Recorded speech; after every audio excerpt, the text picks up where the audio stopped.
तो आज कामदेव भगवान शंकर की समाधि भंग करने में सफल हो गया, पश्चाताप कर रहा है, इसका परिणाम क्या होगा। तो अपने को बचाने के लिए कामदेव ने छिपा लिया। कहा, एक विशाल आम का पेड़ था, उसके ऊपर कामदेव बैठ गया, आम के पत्तों में छिप के बैठ गया कामदेव, ताकि शंकर जी हमें देख न पाए।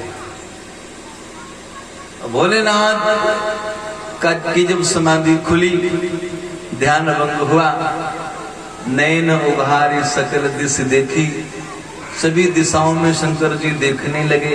आखिर ये है कौन जिसने हमारी समाधि भंग की है, जिसने हमारा ध्यान भंग किया है, वो कौन है।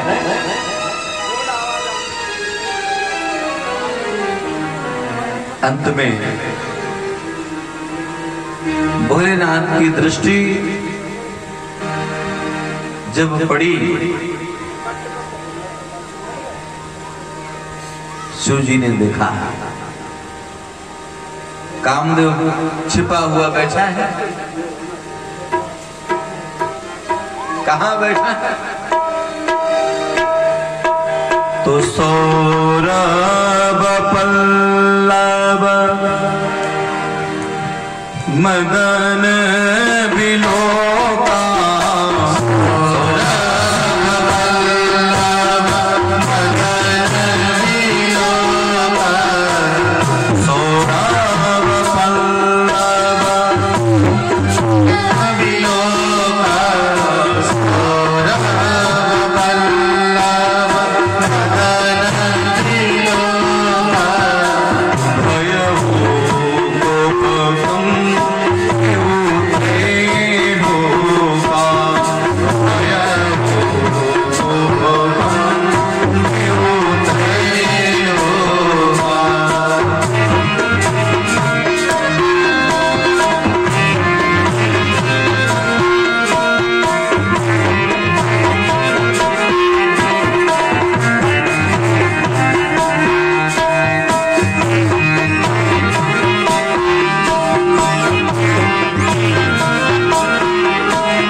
मदनु बिलोका, भयो कोप कंप्यो त्रैलोका।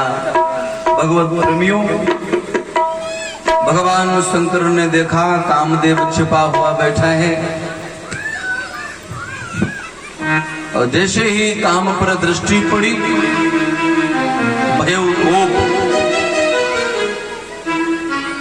भगवान शंकर को बड़ा क्रोध आया। इतना क्रोध आया, भयो कोप कंप्यो त्रैलोका, भगवान शंकर के कोप से त्रैलोक के कांपने लगे। करालम महाकाल कालम कृपालम। अधिक क्रोध आने पर भगवान भोलेनाथ का तीसरा नेत्र खुला।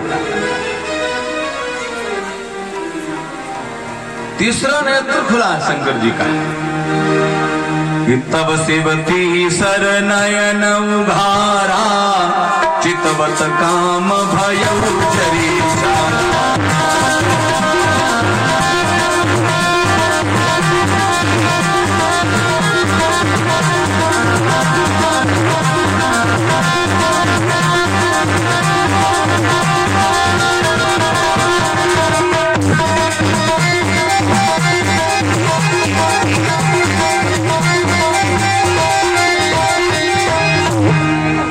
तब शिव तीसर नयन उभारा, चितवत काम भयउ जरि छारा।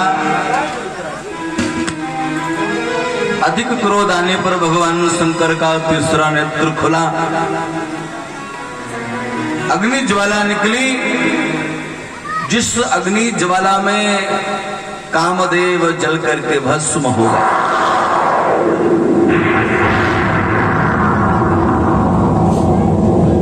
आज भोलेनाथ ने काम दहन किया, कामदेव को जला करके राख कर दिया। और जैसे ही कामदेव भस्म हुआ, जोगी अकंटक भय पतिगत सुनत रत मूर्छित भई, रोदति बदति बहु भांति करुणा करते शंकर पहि गई। कामदेव के वश होते ही जगत को शांति मिल गई। कामदेव की जो धर्म पत्नी है जिसका नाम रति, जो रति है ये काम की पत्नी है। रति ने अपने पति की मृत्यु का जब समाचार सुना कि भगवान शंकर के क्रोध से हमारे पति जल करके भस्म हो गए हैं, तो पतिगति सुनत रति मूर्छित भई, पति की दुर्गति को सुनकर के रति मूर्छित हो गई। क्योंकि जीवन में पति का शोक और पुत्र का शोक ये महान कष्टदायक होते हैं। रुदन करने लगी रति, करुण क्रंदन करने लगी रति, रोदति बदति बहु भांति करुणा करते शंकर पहि गई। अनेक प्रकार से करुणा करती हुई काम पत्नी रति भगवान शिव के समीप में पहुंची। जाकर के रति ने विनती की, अति प्रेम कर विनती विविधि विधि जोर कर सन्मुख रही। रति ने भगवान के सामने दोनों हाथ जोड़े हैं, अति प्रेम से रति विनती करती है। भगवान शंकर ने रति को देखा तो भगवान भोलेनाथ आशुतोष हैं। प्रभु आशुतोष कृपाल शिव अबला निरख बोले सही। शंकर जी प्रसन्न हो गए और भोलेनाथ ने रति से कहा, देवी यदि तुझे अपनी पति की मृत्यु का शोक इतना ही सता रहा है, तुम चिंता मत करो, तुम्हें तुम्हारा यही पति आगे चल करके मिल जाएगा। अब देखो त्रैलोक्य में जितने भी देवता हैं, भगवान महादेव जैसा देवता कोई नहीं है। शिव तो शिव है। आप इस प्रसंग में शंकर जी का वरदान सुने। ऐसा वरदानी, ऐसा दयालु देवता दुनिया में दूसरा नहीं हो सकता।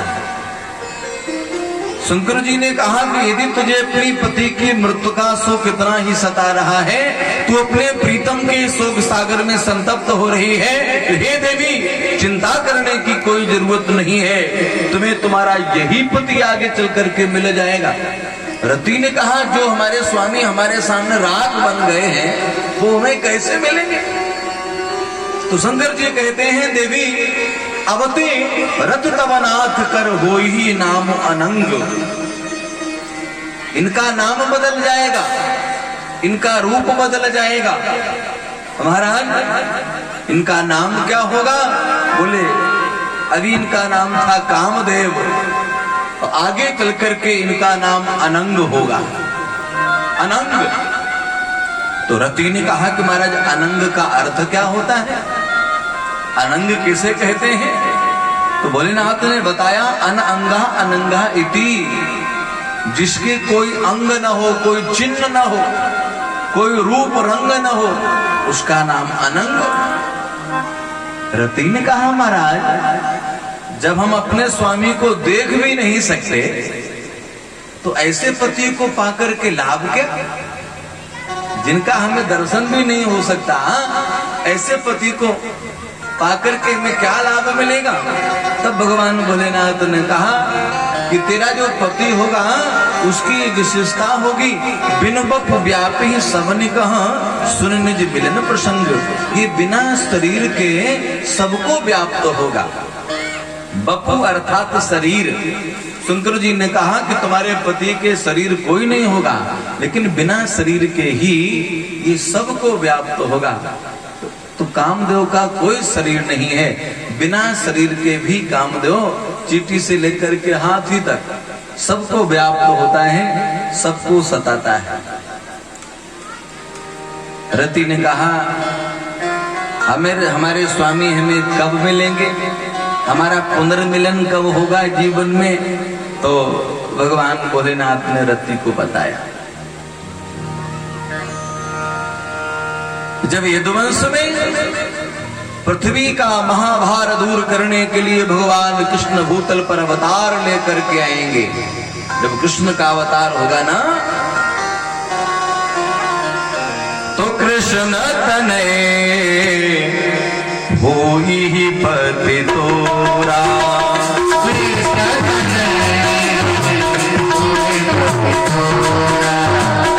वचन मन्योता होई मोरा, वचन होई मोरा।